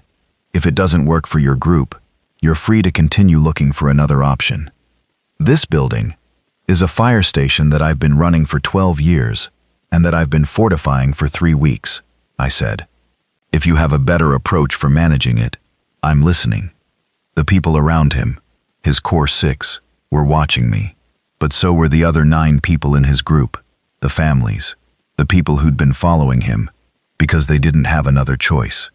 And those 9 people were looking at me, and at the setup, and at the food stores, and at the medical bay, and they were doing math. Roger did math too. Fine, he said, flat, quiet. It wasn't a capitulation, it was a deferral. The difference mattered, but I couldn't address the difference publicly without making it worse. After the meeting, Patty came and stood near me. His Core 6 are planning something, she said under her breath. Don't know what yet. I know, I said. I went to find Tommy, and I assigned him to informal observation duty, watching Roger's Core 6, the way Donna watched the streets. Things got complicated on day 25, in a way I hadn't anticipated. I'd been monitoring the SOS frequency every odd hour, with Edna managing the radio when I was busy. She'd established what she called a conversation with the broadcaster, the man at the depot, whose name turned out to be Garrett Holland, which I mention because it's important not to confuse him with Phil Garrett, the 2 names creating a small confusion until we'd been calling the broadcaster Holland and the ex-military guy Phil long enough that it became automatic. Holland reported that the depot was holding 312 people. He had a doctor on site. He had fuel and a significant food reserve. He had some military personnel, National Guardsmen who'd driven there on their own, not under orders, just because it was defensible, and they had organized a perimeter with vehicles and defensive barriers. He also reported that a significant horde movement was being tracked from the city center northward, along the main corridors. He called it the push, said his scouts had counted, at various intervals over 2 days, somewhere between 3,000 and 5,000 moving together in a rough cluster, and the cluster was being driven north by some triggering event in the downtown core that his people hadn't been able to fully investigate. 3,000 to 5,000. I thought about our position, the station's perimeter, the drill tower, the chain link, and the mechanical modifications we'd made. The brush truck. 3,000 to 5,000 was not something our setup was designed to handle. Not even close. I brought this to the group the same evening. All 7 of our core people. Roger's group not included. I hadn't decided yet whether and how to include them in information that would require decisions. If that number is accurate, Phil said, looking at the map, and it moves generally north along the main corridors, Station 7 is in the path. Timing? Beth asked. Holland says his scouts put the movement at roughly a day's travel at current pace. Maybe a day and a half. So a day and a half from now, Walt said. Maybe. He doesn't know exactly when the movement started, or what's driving it. What drives something like that? Donna said. Fire, maybe, I said. A major fire in a concentrated area.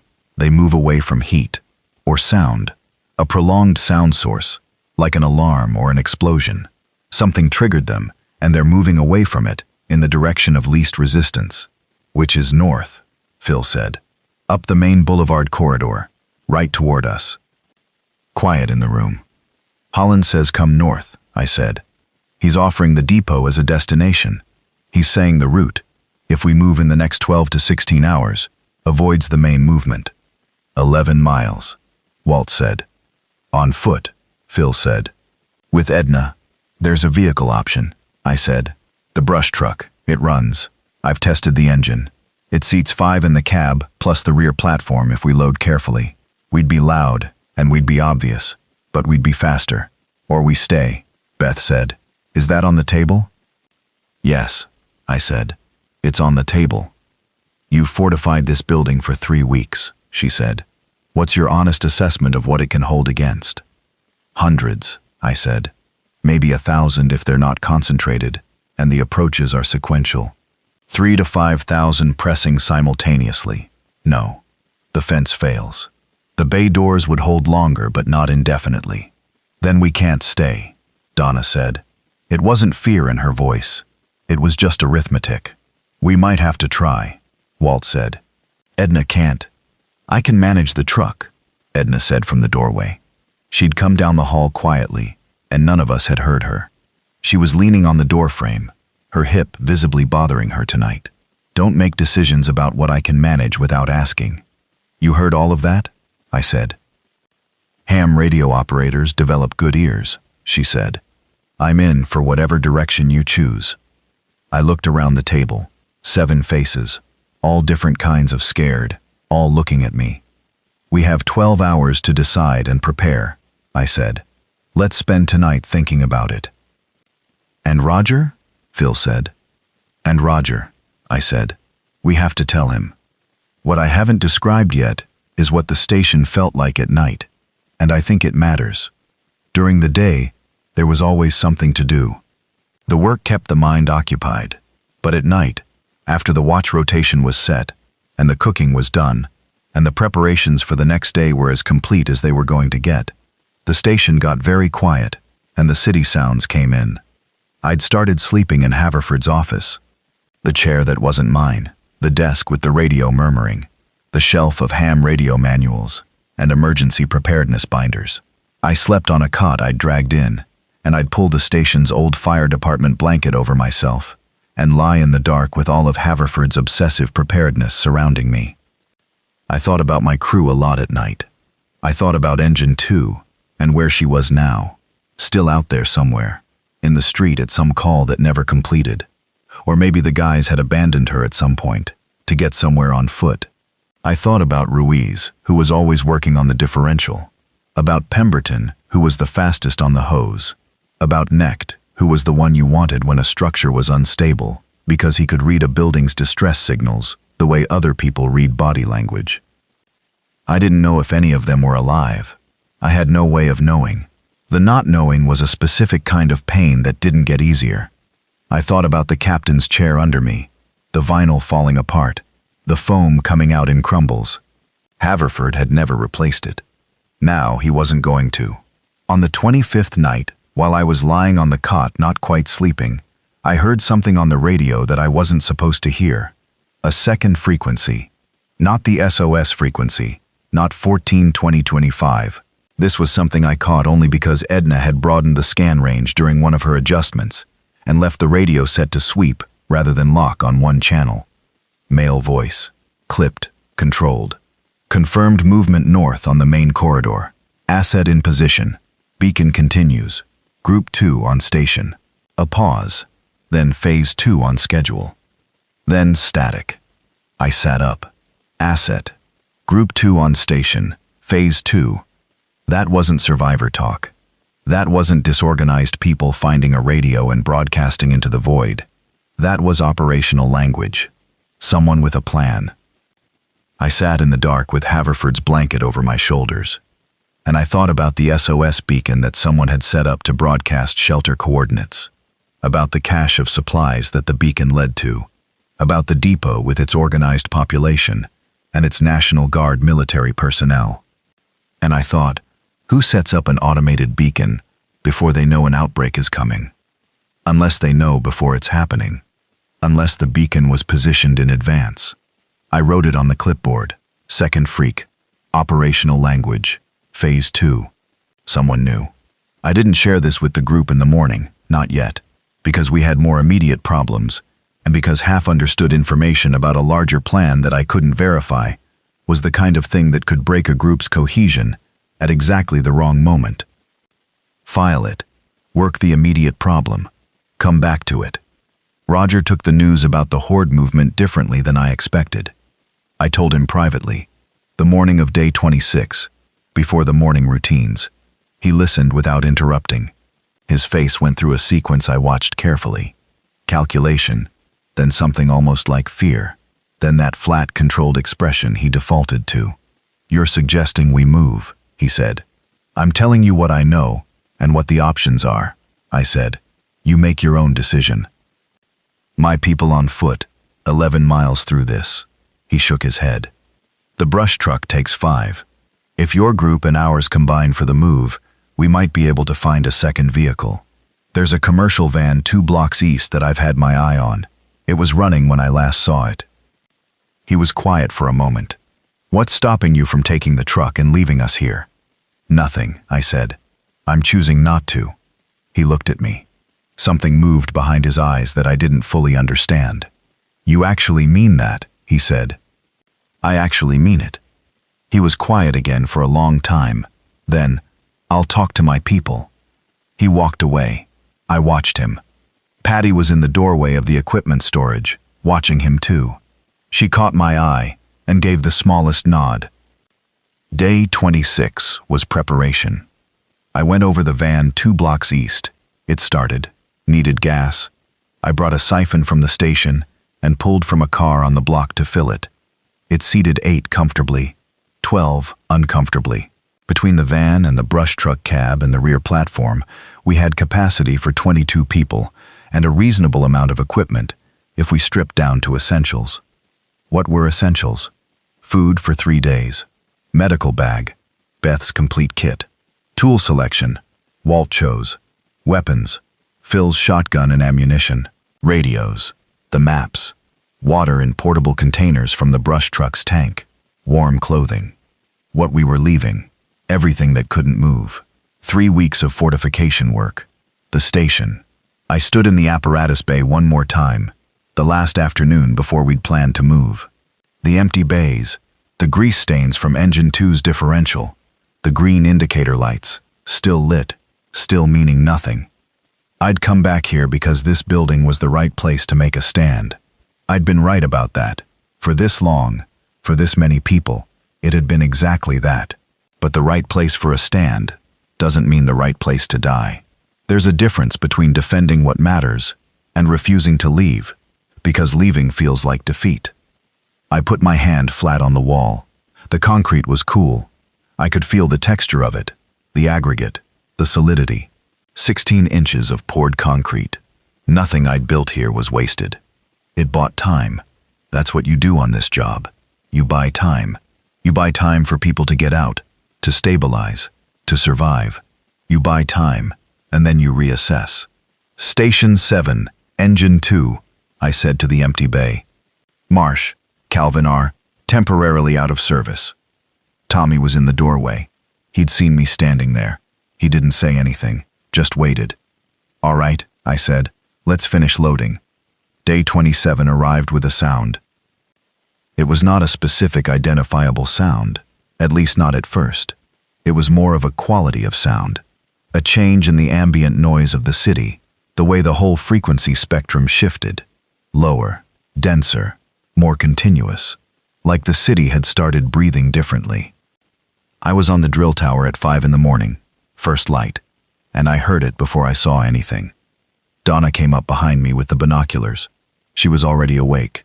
She'd been up most of the night. She'd told me the city sounds were keeping her up. She'd been on informal watch in her own bunk room. She put the binoculars to her eyes and looked south along the main boulevard. "Oh," she said, very quietly. She handed me the binoculars. 2 miles away, at the far end of the boulevard where the buildings got taller and the road widened to 4 lanes, there was movement. Not the usual dispersed drift. A mass. It was difficult to see clearly at that distance in the early light, but the impression was of something filling the street, wall to wall, slowly advancing north along the boulevard. "That's them," I said. "How long do we have?" At walking pace, 2 miles. I did the math. 6 hours, maybe. 6 hours if they stay on the boulevard. Less if they spread. "It's 5 in the morning," she said. "We need to move at first usable light," I said. 7:30 at the latest. We climbed down. I want to tell you about the next 2 hours because they were the most purely operational 2 hours of my life, and I want to make sure you understand what it feels like to move 22 people from a prepared position on a timeline. It is not graceful. It is loud and disorganized, and people don't move as fast as you need them to, and they ask questions when questions are the wrong impulse. A 4-year-old doesn't understand why she can't bring her stuffed elephant, and you can't explain it in a way that works quickly enough. So eventually Patty just carries her with one arm and carries the stuffed elephant in the other hand, and the problem is solved, but it costs 2 minutes. Roger's 6, his core group. They loaded the van with an efficiency that told me they'd done this before, moved fast in crisis, prioritized correctly. Whatever Roger was, he'd built a capable inner group. Phil drove the van. I drove the brush truck. Route, east 4 blocks to avoid the denser zones to the south, then north on Glenwood, then cut west on Industrial toward the river road that ran along the creek, and north toward the depot. 11 miles, mostly on secondary roads. Phil and I had looked at this route in detail the night before.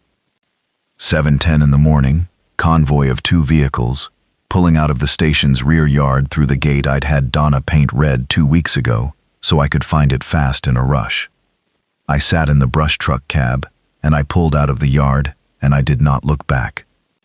That's the most important thing I can tell you about that moment. You don't look back. Not because looking back is wrong, but because the road ahead requires your full attention, and the decision has been made, and revisiting it doesn't help anyone. You look forward. That's the job. The first 4 blocks were slow because of abandoned cars, and I had to push 2 of them out of the lane with the brush truck's bumper, which made noise, and the noise brought 2 of them out of an alley, and they followed for about half a block before we'd outpaced them. Phil in the van was doing well, following my line, matching my speed. I could see him in the mirror, calm, both hands on the wheel, watching everything. On Glenwood northbound, we made better time. The street was largely clear. A few cars pulled to the curb or stopped at angles. A tipped delivery van blocking one lane that I went around on the sidewalk, bumping hard, but the truck took it. We were 4 miles north of the station when Roger's voice came over the walkie. "Cal, something's wrong with the van." I stopped the brush truck, stepped out. The van was stopped 50 yards behind me. Phil was out of the driver's seat, already around to the engine compartment. I walked back. The commercial van had overheated. The temperature gauge was pegged, steam coming from under the hood. Coolant leak, a hose that had been compromised. The van had been running in a depleted state that we hadn't caught because we hadn't had time to fully assess it. 20 people in and around the van on a city street with 4 miles still to go.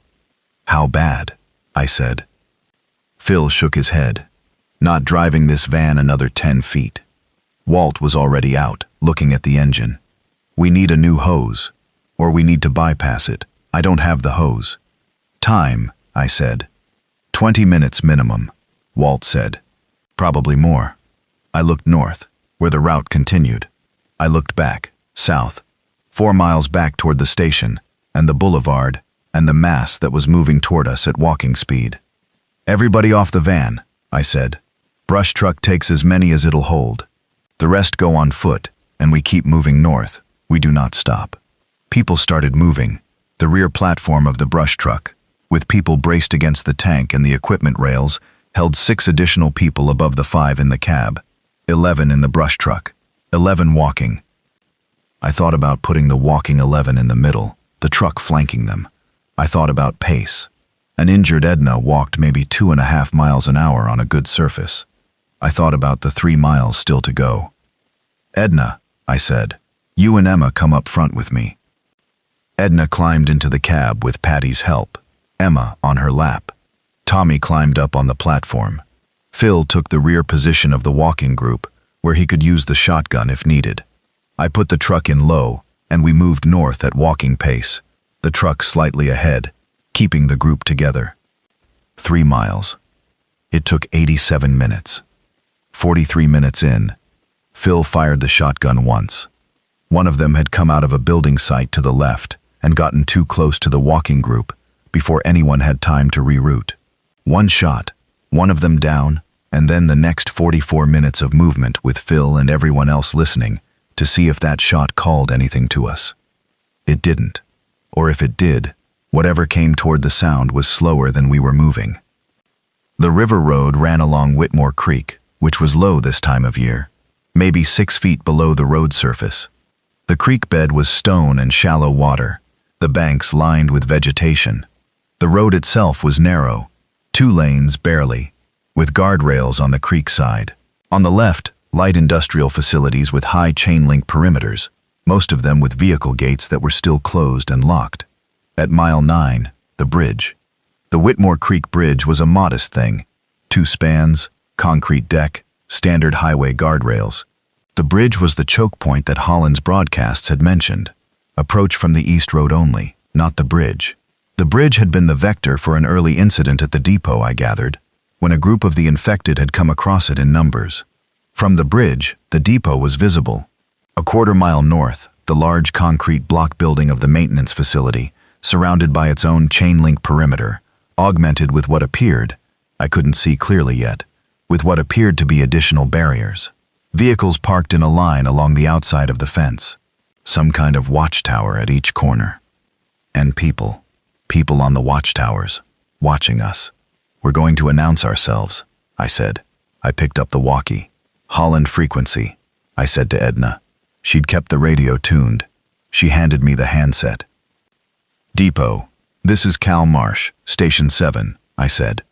We're on the bridge approach. 22 people, 2 vehicles, 1 vehicle down. Request entry. Static. Then, Station 7, we have you. Confirmed. Approach on the east access road. Follow it to the main gate. Someone will meet you. I drove the brush truck across the bridge. On the other side, the depot's east access road curved slightly and terminated at a large vehicle gate. The gate was reinforced, rebar welded across the frame, bracing bars on the inside. 2 men met us at the gate. They looked at us, checked our numbers against what we'd reported, did the basic visual screening for obvious injury or infection. They were professional about it, not harsh, just methodical. The gate opened. We went in. Inside the depot, organized. That's the word. Organized in a way that told me immediately that whoever was managing this had been doing it well. People in visible roles, pathways between areas clearly defined, a central area with a large covered canopy where cooking was happening over propane burners, medical tents visible on the east side, fuel storage with clear signage, the military vehicles, a couple of National Guard Humvees and a cargo truck, positioned at the corners and creating the structural anchors of the perimeter. The man who met us at the entrance to the main building was Garrett Holland. 60s, weathered, steady. He shook my hand. He looked at our group. 22, he said. 22, I said. And you've been running Station 7. 3 weeks, I said. He was quiet for a moment. We're 334 now, with you. Space is tight, but it's manageable. He looked at me steadily. I heard you on the radio early on, when you found the beacon. You never asked for help. Wasn't ready to leave what I had, I said. He nodded slowly. There. Come on in. We'll get your people settled. I want to tell you about Roger. Something happened to Roger Haas in the last 3 miles of that walk that I didn't fully understand until later. Phil described it to me the next day. Somewhere around the 2-mile mark, with the group walking and the brush truck idling alongside, Roger had moved up to walk beside Tommy. Tommy, 17 years old, who'd been steady and capable throughout. And Roger had started talking to him quietly, not looking at him, but talking out of the side of his mouth, the way a person does when they don't want to be overheard. Phil had been close enough to hear part of it. Roger was telling Tommy that when they got to the depot, the supply situation would change, that the people who'd made it through were the ones who understood that everything was about leverage now, that Tommy seemed like a smart kid who understood how things actually worked. Phil said he'd thought about stopping it, decided not to. He wanted to hear where it went. It didn't go anywhere, because at that moment they'd crested the slight rise that gave them the first sightline of the depot, and Tommy had gone quiet, the way young people go quiet when they see something that restructures their mental model of what's possible.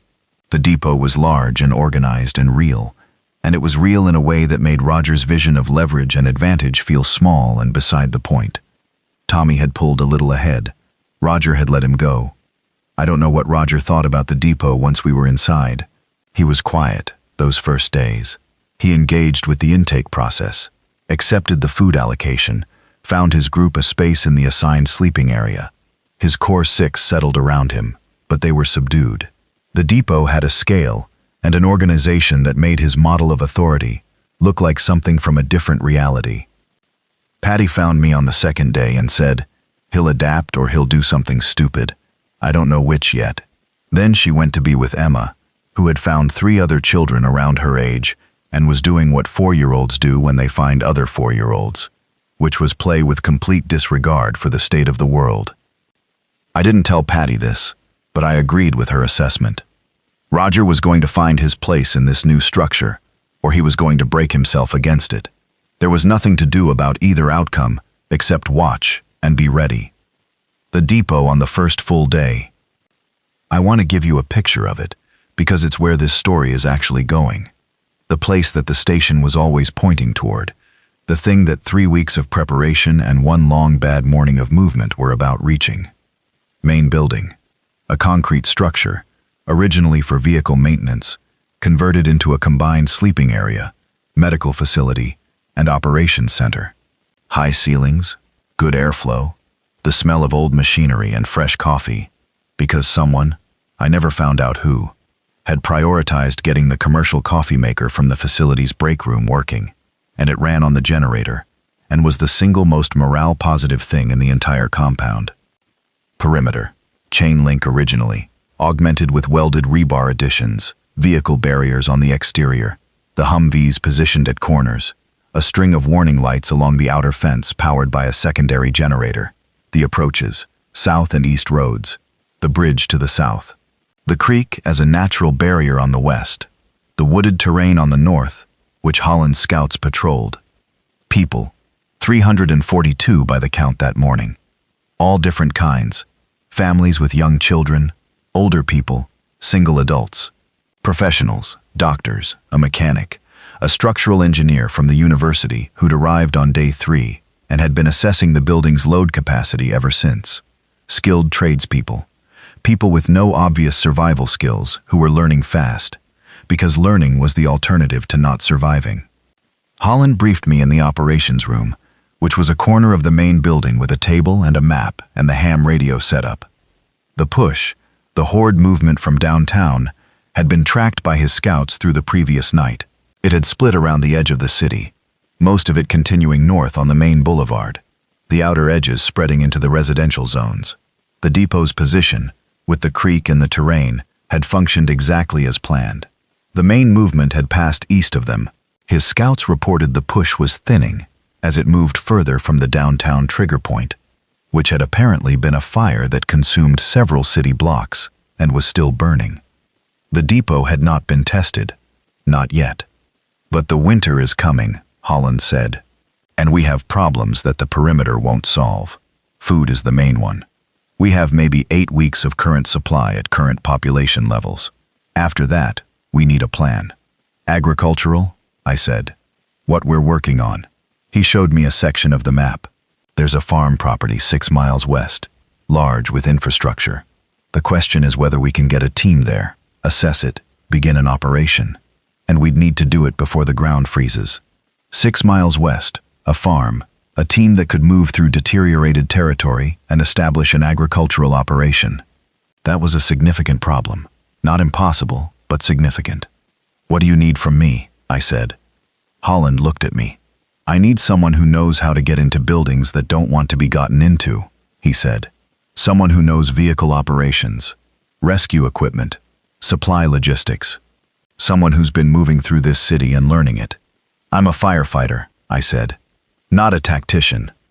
I have a tactician, he said, and I assumed he meant one of the guardsmen. I need someone who knows how to work.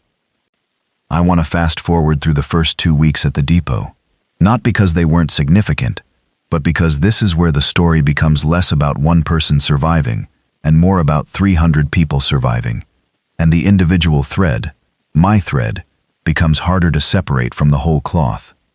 But some things. Walt and the structural engineer, a man named Peter Roche, mid-40s, glasses repaired with tape, who'd never in his life before the outbreak done anything more physically demanding than hiking, but who turned out to have an extraordinary ability to communicate complex structural concepts to people who could then actually implement them. Walt and Peter Roche became a partnership that improved the depot's perimeter in 3 ways in the first 2 weeks. Better corner bracing, a secondary entry gate on the east access, with a counterweight design that one person could operate quickly, and a watchtower upgrade on the south corner, using materials from the light industrial facility across the road. Beth set up a real medical operation in the east tents, working with the 2 doctors who were at the depot. She told me on the 5th day that she'd used half of her antibiotic supply already, and that it was the right use of it, that 3 people might not have made it without it, and that she'd need to find more. I put medical supply run on the mental list. Donna became Holland's primary intelligence resource. Her observation skills and her mapping methodology turned out to be exactly what the depot's patrol system needed. She began training other people in her notation system, and within a week, there was a mapping team that was building a comprehensive picture of the surrounding terrain in more detail than Holland had had before. Tommy, 17 years old, turned out to be one of the most capable people at the depot for a reason nobody had expected. He was fearless with the vehicles. Not reckless, fearless, which is a different thing. The mechanic on site, a man named Dave Briggs who'd run an auto shop for 20 years, took one look at Tommy's instincts with a truck engine and immediately made him his apprentice. Tommy was rebuilding carburetors within 2 weeks. Edna got her hip looked at by one of the doctors, who adjusted her medication and found a better brace in the medical supplies and told her she needed surgery that wasn't going to happen anytime soon, but that she could manage. She did manage. She was running the radio operation from a chair in the operations room by week 2, and she was better at it than anyone else in the depot. And Patty Sims, quiet Patty with her daughter Emma, became something I hadn't expected her to become. She started working with families who were struggling with the psychological weight of the situation. Not as a therapist, she didn't have that training, but as someone who understood loss and fear, and the particular shape of grief that comes from not knowing what happened to people you loved. She'd go and sit with people and just listen, that's it. She'd listen, and she wouldn't try to fix anything, and apparently that was what a lot of people needed and weren't getting. I went and found her one evening and told her she was doing something important. She looked surprised and then embarrassed, the way people do when they've been noticed doing something they thought they were doing quietly. "It's not much," she said. "It's not nothing either," I said. Emma was asleep across her lap. The depot, around us, was settling into its night routine. Somewhere in the main building, someone was playing guitar badly, and 3 other people were telling him he should stop, and he was ignoring them. Roger. I should tell you what happened with Roger. Day 9 at the depot, he came to Holland with a proposal about supply distribution, a restructuring of how food was allocated, weighted toward people who contributed directly to defense operations. Holland heard him out, thanked him, and explained that the depot's current model was based on equal allocation, regardless of role, because roles change, and people contribute in different ways at different times, and the community model depended on everyone feeling they had equal stake. Roger went away and came back the next day with the same proposal, framed differently. Holland heard him out again and gave him the same answer. On day 11, 2 of Roger's Core 6 got into a physical confrontation with a family over a sleeping space allocation. Phil broke it up. The 2 men were pulled from their sleeping area and given a different space on the far side of the building, and told clearly what the consequence of a repeat incident would be. Roger came to me that night. I was in the operations room with Holland, and we were looking at a map of the farm property 6 miles west. Roger stood in the doorway. "You could speak for me," he said. "You have standing here." I looked at him. "I could," I said. "What would I be saying? That I have skills, that my people have skills, that we have value." "You do have value," I said. "The depot needs everyone's contribution. Phil's working with the defense rotation. Your people who want to contribute can put their names in. That's not—" He stopped. "That's not authority," I said. "No, it's not. That's the difference between where we are and where you want to be." He looked at me for a long moment. His face did the same thing it had done when I'd told him I wasn't going to leave his group behind, that same surprised expression, like he'd prepared for a different conversation. "You don't trust me," he said. "I don't fully trust you," I said. "Patty told me about the people from the apartment on Clement. You told me they left voluntarily." He went very still. "I'm not going to do anything about it here," I said. "There's no court. There's no mechanism. What there is, the way you behave from here forward. That's what I'm watching." He left without saying anything else. 3 days later, I don't know exactly what happened internally, what calculation he did or what conversation he had with himself. Roger Haas walked into the operations room and put his name on the volunteer list for the farm assessment team. He worked the farm operation for the next month. Hard physical work, consistent, without complaint. He never became someone I fully trusted. But he was a person who understood that what he'd been doing wasn't working, and who chose to try something else. In a world with the options this one had, that was worth something. The farm mission, day 18 from when we arrived at the depot. I led it. Holland had asked me to lead it, and I'd said yes, because I was getting restless in the depot. Not ungrateful. The depot was everything it needed to be. But I'm not a person who does well with static. I need the job. 12 people, 2 vehicles. The brush truck, which I'd maintained since we arrived, and which was running well. A heavy-duty pickup from the depot's fleet that Dave and Tommy had gone over in detail and judged roadworthy. 6 miles west on the county road. Road conditions variable. We cleared 3 significant vehicle blockages en route. Used the brush truck's winch on one of them. We saw 43 of the infected across the 6 miles, none of them in concentrations that required engagement. Phil's doctrine of avoidance. Route around, reduce noise, keep moving. The farm, 120 acres of mixed arable land, a large main house, a barn, 2 equipment sheds, and a small greenhouse structure that was partially intact. The farmhouse had been occupied. Someone had been there in the first weeks, based on the evidence inside, but was empty, and had been for some time. The equipment sheds had a tractor and 2 implement trailers, both functional. We spent the day assessing. What could be planted in the remaining season before frost? Not much. The window was narrow, but cold hardy crops, kale and root vegetables, something for the following spring. The greenhouse could be extended and heated with a small propane system from the equipment shed. The water supply was a well with a hand pump, not dependent on municipal infrastructure. On the way back, in the last mile before the depot, Roger, who'd been largely quiet during the day, working and observing, came up alongside me in the truck. "The greenhouse can be operational in a week if you have the right people," he said. "You have the right people," I said. "2 of my group used to do landscaping," he said, "and I know greenhouse construction." I looked at him, talked to Holland about it, specifically to Holland, not around him. "Yeah," he said. "Okay." That was the last complicated conversation I had with Roger. The depot in winter. I want to give you the feeling of it, because there were months before anything like a larger picture became clear. Months of living inside the depot's daily rhythm. And those months were hard, in ways that are difficult to describe, because they weren't dramatic. The dramatic moments were over. What came next was the long, slow, grinding work of sustaining 340 people through a winter in a world that no longer had grocery stores or municipal services or any of the 10,000 background systems that kept modern life functional without anyone having to think about them. The greenhouse worked. Roger's people built it out and planted it, and Peter Roche designed a passive heating system for the space, using thermal mass and the south-facing glazing, and it worked well enough. We had kale in December. Fresh kale from a working greenhouse in the middle of everything.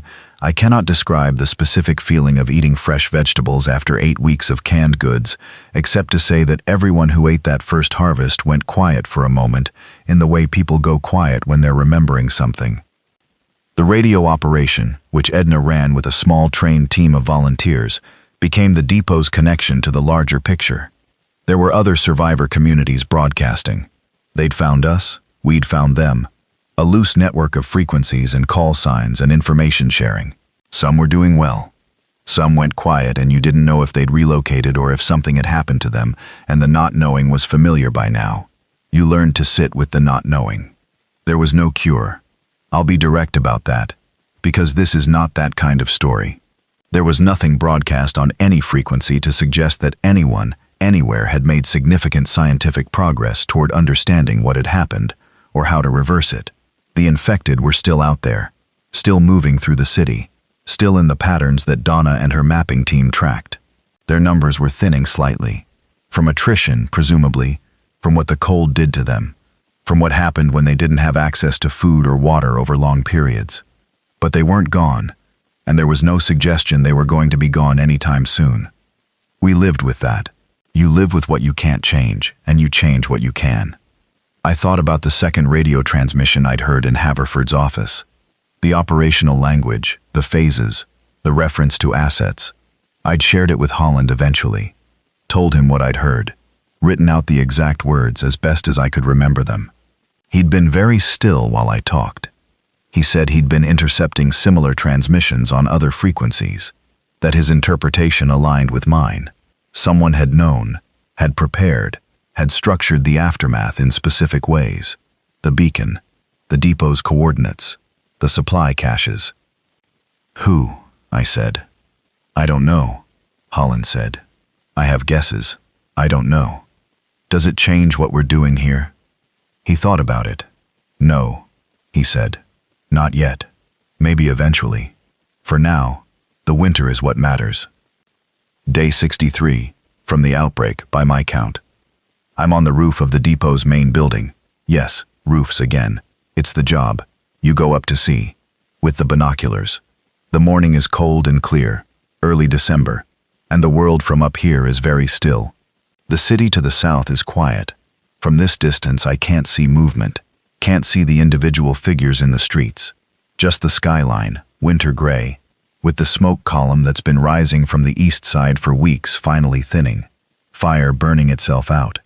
Beside me, Donna. She has her notebook. She's doing what she does, marking what she sees, building the picture. Behind us, the depot is waking up. I can hear it. Voices, movement, the generator's steady hum, and yes, badly played guitar. He's still at it. 3 people are still telling him to stop. He's still ignoring them. What are you going to do next? Donna asks. Not about the guitar.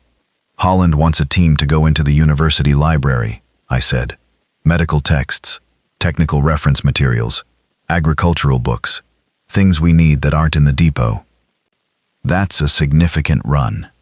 8 miles into the city center, I said. Yeah. And after that? I thought about what after that meant. After the library run, after the winter, after whatever came with the spring. There was a point at which surviving today ran out of runway, and you had to start thinking about what surviving tomorrow actually looked like.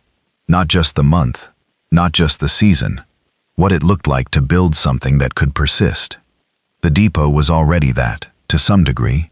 The farm was that, the network of radio contacts and the supply systems and the greenhouse, and the structures Holland had built were all that. 340 people doing what 340 people do when they're given basic security and enough food and a purpose. They built something. I don't know yet, I said. What about you? She looked at her notebook. There are still anchor points I don't understand, she said. The frozen-facing thing. I keep thinking there's information in it. Something about how they navigate, or what they're responding to. If we understood it, we might be able to use it. Use it how? I don't know yet, she said, but I'm going to figure it out. That was Donna. Still mapping, still building the picture. I stood there in the cold for another few minutes. The city to the south, quiet. The creek to the west, low and dark, the water still moving. The farm to the northwest, 6 miles away, where a man named Roger Haas was probably already in the greenhouse before the morning meeting, working the plants with hands that had figured out they had something to do. The radio was going to bring news today. Good news or bad news. News of some kind. Someone on the network would report something and we'd assess and adjust and keep going. Engine 2 was out there somewhere in the city streets, parked at a call that never completed. Ruiz had been working on her differential. She'd been leaking at the front seal for 2 years. I hoped whoever eventually drove her would check the fluid levels. I went back downstairs. There was work to do. Let me tell you one more thing, the last thing. The library run happened on day 71. 11 people, 2 vehicles, the longest reach we'd made into the city center since arriving at the depot. I don't want to give you the blow-by-blow of it because the important part isn't the run itself. The run was hard and methodical, and Phil managed the approach routes, and we got in and got out, with 4 loaded vehicle runs worth of books and reference materials, and everyone came back. The important part is what I found on the way back. The route back past 4 blocks east of Station 7. We were in a zone I hadn't seen since we left, and the familiarity of the streets hit me in a way I hadn't anticipated. I knew every building. I knew the intersection at Whitmore and 4th where Delmar's Market sat. and I could see from the truck that Delmar's had been completely cleaned out at some point. The windows broken, the interior dark. Someone else had found it, or maybe several someone else's. I didn't take the detour. The mission was the mission. You stay on the mission. But as we crossed an intersection 2 blocks south of the station, I could see up Whitmore. I could see the drill tower, still standing, above the roofline. The station's apparatus bay roof, visible above the surrounding 1-story buildings. Still standing. The green indicator lights were almost certainly still on. Still lit above empty bays, still registering a status that meant nothing anymore. Maybe that was the right way to leave it. A building doing what it was built to do. Standing, operating, maintaining its status even after the crew was gone, even after the trucks rolled out and didn't come back, keeping the lights on. I drove past. On the depot radio that evening, Edna made contact with a new voice on the network. A woman, broadcasting from a location 40 miles northeast. She had 60 people and a working water tower and a doctor. She was asking for agricultural advice. Edna took her name and frequency and brought it to Holland. Holland brought it to the morning meeting.